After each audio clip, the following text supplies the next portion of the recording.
Hey heathens! First and foremost, let me get this out of the way. This video is brought to you courtesy of my lovely wife. We were driving along the other day and discussing a few things, and she presented this argument. I was like, that's a really good point. I should make a video out of that. And so I want to make sure she gets credit for it, for initiating the idea. Here's the deal. Christopher Columbus set sail to find a new route to India, lands in the Americas, deems the natives there Indians because he's that damn stupid.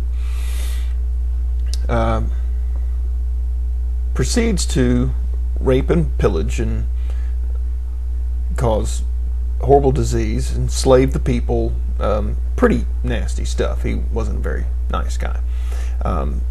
Real ugly story. How many of you have ever heard that he did it to prove that the world was round and not flat? Come on, I know there's a few of you. Probably all heard it, but maybe only a few of you still think that that's the case. Well, it's not the case. So where did the story come from? Well, it was made popular by Washington Irving. But we know that not to be true, and of course history leaves out all the nastiness. You're not going to teach first and second graders about that. I remember the day my son came home in I believe it was either first grade or second grade, and they had talked about Christopher Columbus, and they made some comments to him, and I sent him back to school with a new education on the subject matter, because they were touting him as a hero, and I see the man as nowhere near being a hero. So anyway, I think that accuracy in history is very important. But for several centuries, this myth that he did it to prove the world was round was just false. They already knew this in his area. All the educated people. He was dumb enough to think that he miscalculated his distance ridiculously and got off course, and it was pretty bad. But anyhow, all that stuff gets left out of history. So if we couldn't get that story right in 1492, why in the world do you think they get the story right of Jesus Christ 2,000 years ago? Think about that for just 1 second. With all of the advancements in communication that was happening in even the 1400s, at least then we had a better chance of it, and that was only 600 years ago, so we can there's more fresh sources to follow up and correct this information, and the story was still being done wrong.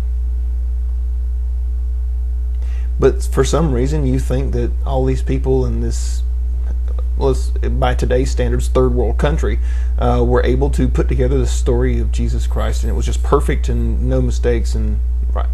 Okay. In the process of preparing to do this, would have been a very short video, and I want to put a little bit more meat to it, but I looked up another story that I found interesting.